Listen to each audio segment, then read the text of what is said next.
Halo, selamat siang semua. Selamat bertemu kembali dalam pembelajaran biologi. Nah, hari ini kita akan melanjutkan materi pembelajaran kita mengenai sistem gerak ya, khususnya untuk persendian atau artikulasi dan juga otot rangka atau otot lurik.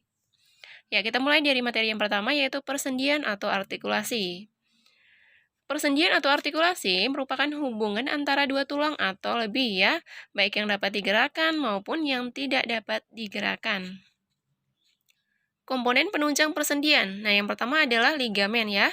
Nah, ligamen merupakan jaringan ikat fibrosa dan berfungsi untuk mencegah pergerakan sendi secara berlebihan ya, dan membantu mengembalikan tulang pada posisi asal setelah melakukan pergerakan. Nah, yang berikut adalah kapsul sendi ya. Kapsul sendi berperan untuk menahan ligamen. Nah, yang ketiga adalah cairan sinovial ya. Nah, cairan sinovial merupakan cairan pelumas yang membantu gesekan berjalan lancar, halus, dan tidak menimbulkan rasa nyeri atau sakit. Yang keempat adalah tulang rawan hialin ya. Tulang rawan hialin berfungsi sebagai bantalan sendi agar tidak nyeri saat bergerak. Nah, yang kelima atau yang terakhir adalah bursa ya. Nah, bursa merupakan kantong tertutup yang dilapisi oleh membran sinovial dan terletak di luar rongga sendi. Ya, berikut adalah tipe persendian. Berdasarkan strukturnya, persendian dapat dibedakan menjadi 3 macam ya. Nah, yang pertama adalah persendian kartilago. Persendian kartilago merupakan persendian yang tidak memiliki rongga sendi ya, dan diperkokoh oleh jaringan ikat kartilago atau tulang rawan. Nah, yang kedua adalah persendian fibrosa. Persendian fibrosa merupakan persendian yang tidak memiliki rongga sendi dan diperkokoh oleh jaringan ikat fibrosa. Nah, yang ketiga adalah persendian sinovial ya. Persendian sinovial merupakan persendian yang memiliki rongga sendi dan diperkokoh oleh jaringan ikat ligamen dan juga kapsul sendi. Berdasarkan gerakannya, persendian dibedakan menjadi 3 kelompok. Yang pertama namanya sendi sinartrosis atau sendi mati. Nah, sendi ini tidak dapat digerakkan sama sekali karena tidak memiliki celah sendi dan dihubungkan oleh jaringan ikat fibrosa dan kartilago atau tulang rawan. Sendi sinartrosis atau sendi mati dibedakan menjadi 2 macam ya. Yang pertama namanya sinartrosis sinfibrosis dan yang kedua sinartrosis sinkodrosis. Sendi sinartrosis sinfibrosis merupakan sendi yang dihubungkan oleh jaringan ikat fibrosa. Contohnya sendi pada tulang tengkorak. Nah, hubungan antara tulang tengkorak yang satu dengan tulang tengkorak yang lain disebut sutura. Nah, yang berikutnya adalah sendi sinartrosis sinkodrosis. Nah, sendi ini dihubungkan oleh jaringan tulang rawan atau kartilago hialin. Contohnya lempengan sementara yang terletak di antara epifisis dengan diafisis pada tulang panjang anak-anak. Sendi yang kedua adalah sendi amfiartrosis, ya. Nah, sendi amfiartrosis merupakan sendi yang pergerakannya itu terbatas akibat tekanan. Sendi amfiartrosis terbagi menjadi 3 macam. Yang pertama adalah simfisis, yang kedua sindemosis, dan yang ketiga adalah gomposis. Sendi simfisis merupakan sendi yang dihubungkan oleh tulang rawan serabut atau kartilago. Nah, contohnya itu sendi antara tulang belakang dan sendi pubis atau tulang kemaluan. Yang kedua adalah sindemosis. Nah, sendi sindemosis merupakan sendi yang dihubungkan oleh jaringan ikat serabut dan ligamen. Contohnya sendi antara fibula dan juga tibia, ya. Nah, yang ketiga adalah sendi gomposis. Nah, sendi ini merupakan sendi pada tulang yang berbentuk kerucut yang masuk dalam kantong tulang. Contohnya tulang gigi yang tertanam dalam kantong tulang rahang. Nah, yang ketiga adalah sendi diartrosis atau sendi yang dapat bergerak bebas. Sendi diartrosis terbagi menjadi beberapa tipe. Yang pertama adalah sendi putar. Contoh dari sendi putar adalah sendi antara tulang atlas dan juga tulang tengkorak. Kemudian sendi antara tulang pengumpil sama tulang hasta. Nah, yang kedua adalah sendi engsel. Sendi engsel atau disebut juga dengan sendi berporos satu ya, karena sendi ini bergerak satu arah seperti pintu.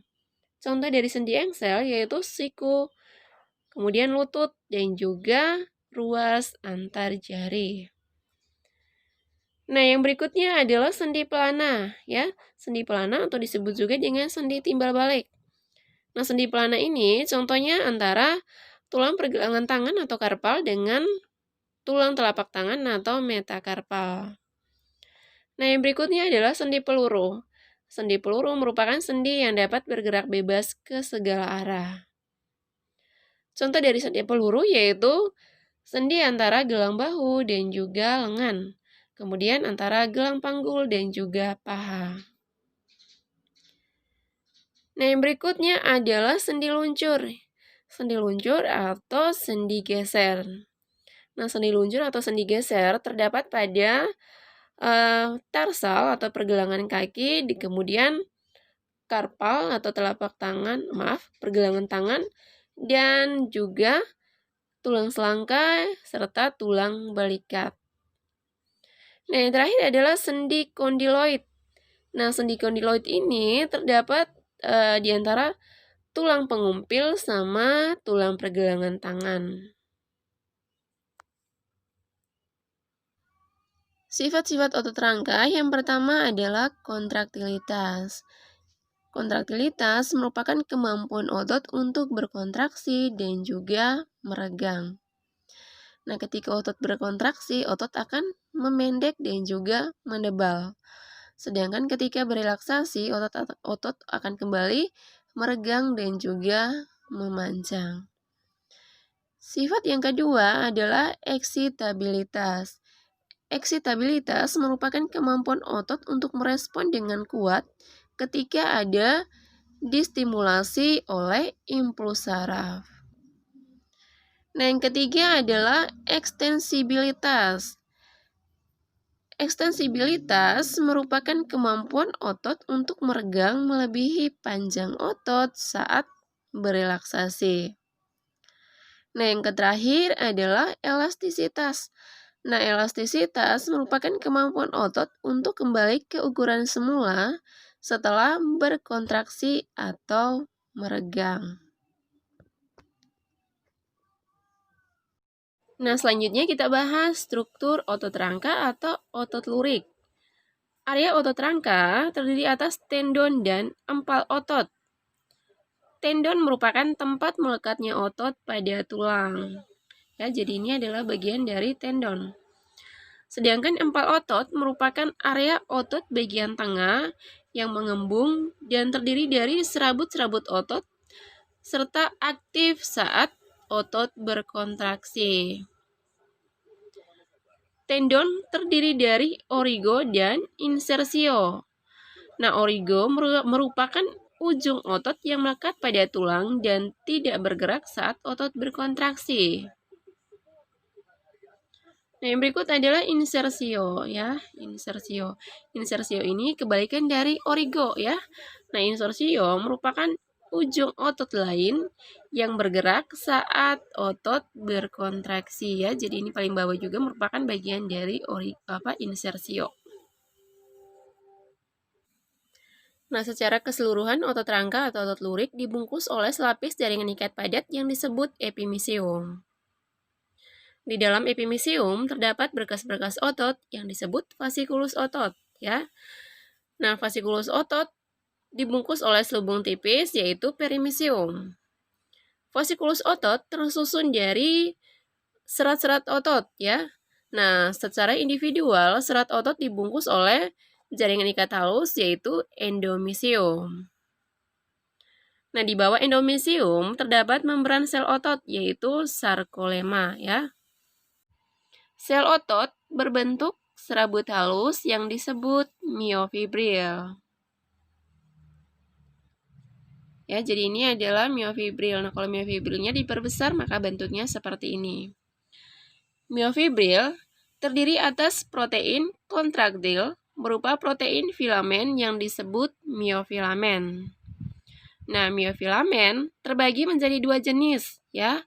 Yang pertama adalah miofilamen tebal yang tersusun atas protein miosin dan miofilamen tipis yang tersusun atas protein aktin, ya.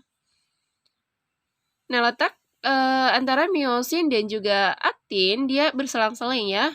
Jadi ada aktin, habis itu miosin, aktin, miosin seperti itu, ya.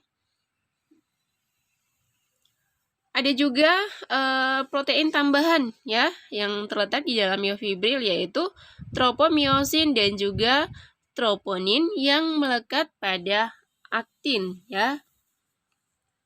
Kombinasi filamen tebal dan juga filamen tipis menunjukkan adanya pita gelap dan juga pita terang, ya, seperti lurik, ya, sehingga otot rangka disebut juga dengan otot lurik.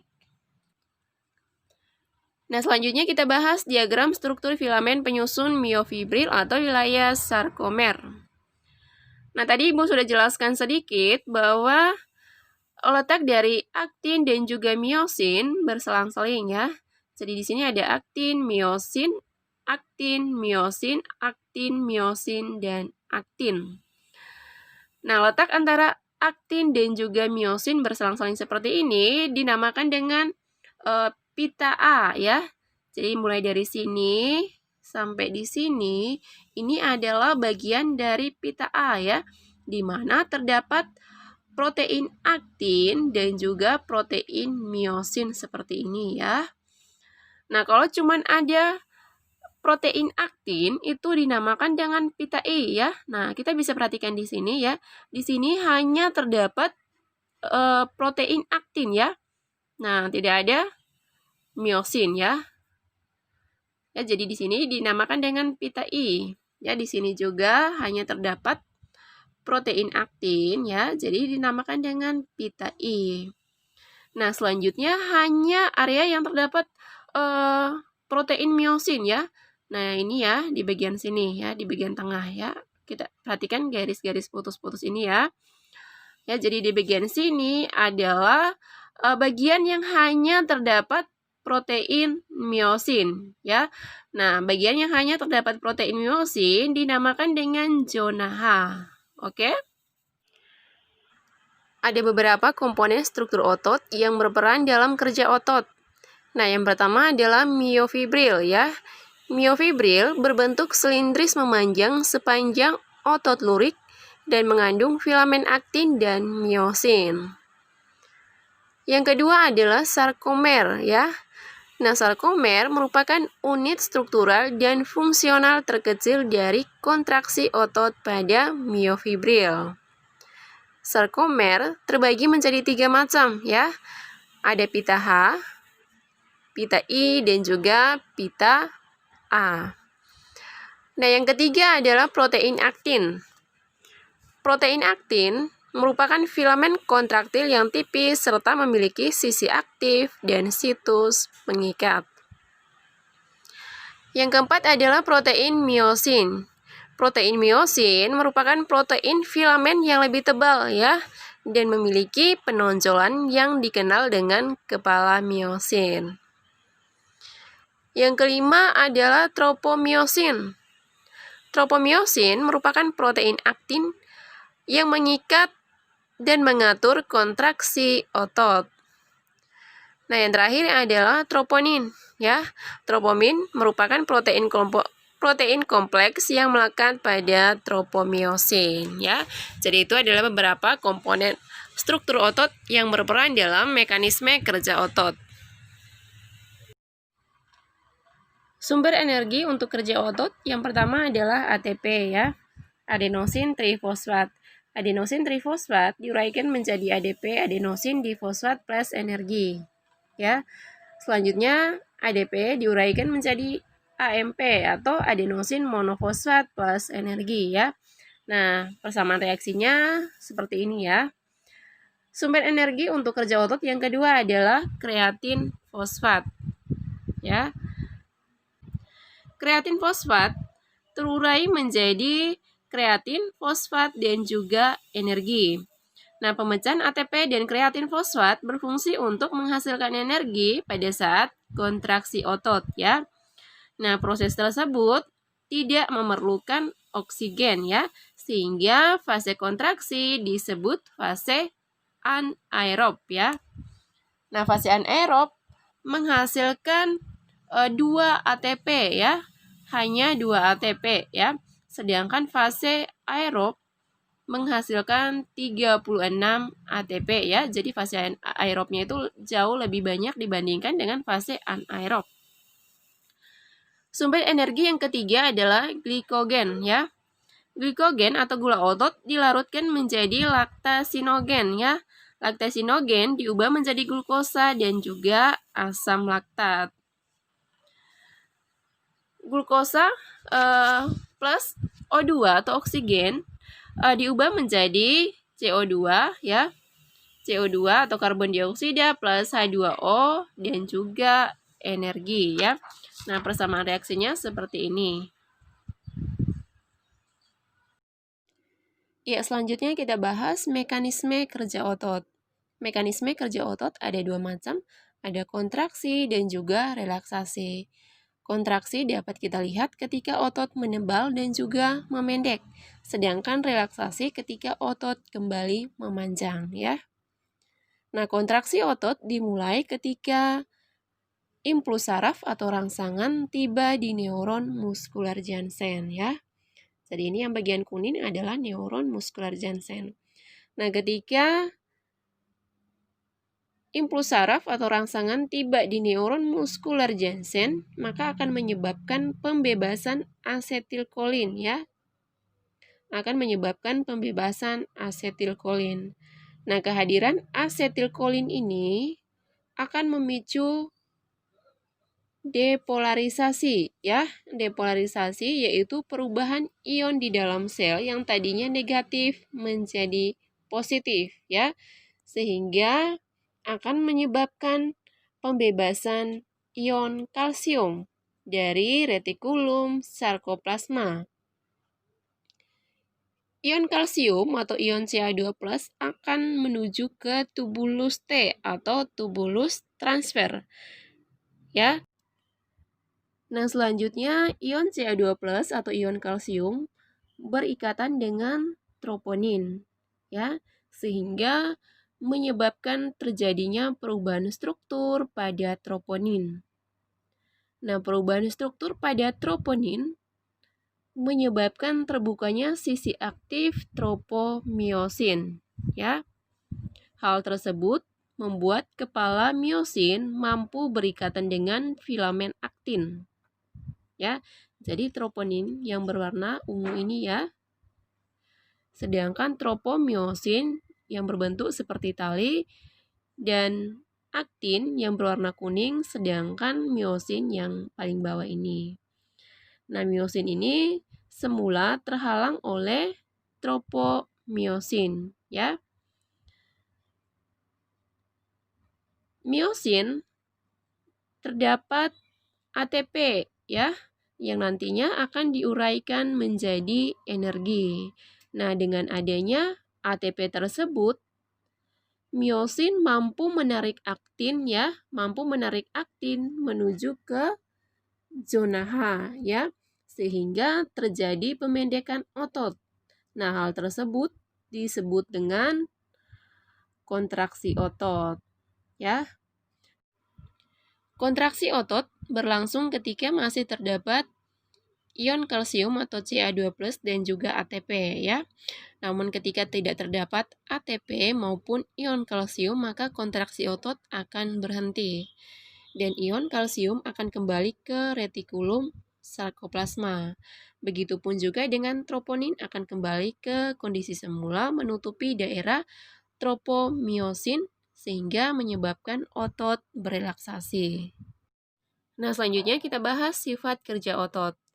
Untuk melakukan suatu gerakan, diperlukan kerjasama lebih dari satu macam otot.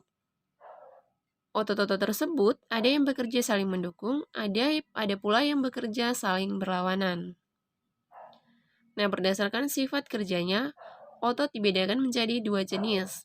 Yang pertama adalah otot antagonis dan yang kedua adalah otot sinergis. Otot antagonis adalah otot yang bekerja saling berlawanan ya, sehingga menghasilkan gerakan yang berlawanan atau berbeda arah. Nah, contoh dari otot antagonis adalah otot bisep dan otot tricep. Nah, otot bisep terletak di bagian depan lengan ya, sedangkan otot tricep terletak di bagian belakang lengan. Ketika kita mengangkat lengan, ketika kita mengangkat lengan seperti ini, maka otot bisepnya berkontraksi sedangkan otot tricep berelaksasi ya. Jadi ketika otot berkontraksi, kita bisa melihat otot menebal dan juga memendek seperti ini ya. Ketika berelaksasi, otot akan kembali memanjang ya. Nah, ketika kita menurunkan lengan ya, menurunkan lengan, maka otot tricep yang berkontraksi sedangkan otot bisep berelaksasi ya, seperti itu. Nah, ini adalah contoh dari gerakan antagonis yang lainnya. Yang pertama adalah gerakan fleksi. Gerakan fleksi adalah gerakan yang membengkokkan anggota badan ya. Contohnya ketika kita menekuk siku ataupun menekuk lutut ya, maka dinamakan dengan gerakan fleksi. Nah, ketika kita kembali meluruskan siku ataupun lutut dinamakan dengan gerakan ekstensi ya. Nah, selanjutnya adalah abdusi. Abdusi adalah gerakan menjauhi badan ya. Jadi ketika tangan sejajar seperti ini dinamakan dengan gerakan abdusi.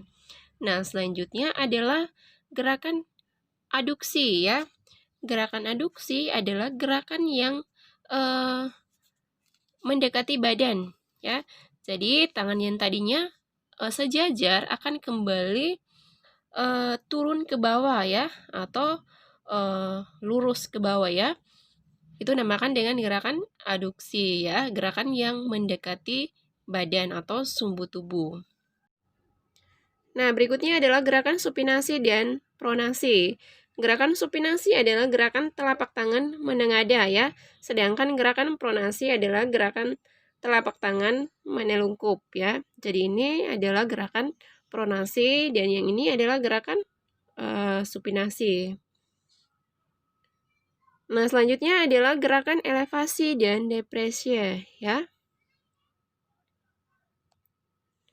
Nah, gerakan elevasi dan depresi ini contohnya gerakan yang terjadi pada rahang bawah atau mandibula. Gerakan elevasi yaitu gerakan naiknya rahang bawah pada saat mengunyah makanan ya.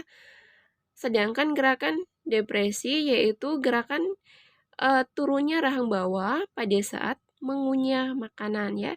Jadi elevasi itu naik ya, naiknya rahang bawah, sedangkan depreso adalah turunnya rahang bawah.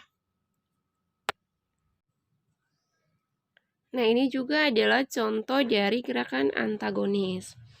Ya, seperti kita membengkokkan tangan ataupun membengkokkan kaki dinamakan dengan gerakan fleksi.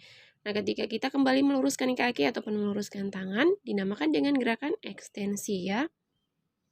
Begitupun juga dengan kita menundukkan kepala ya. Ketika kita menundukkan kepala dinamakan dengan gerakan fleksi ya.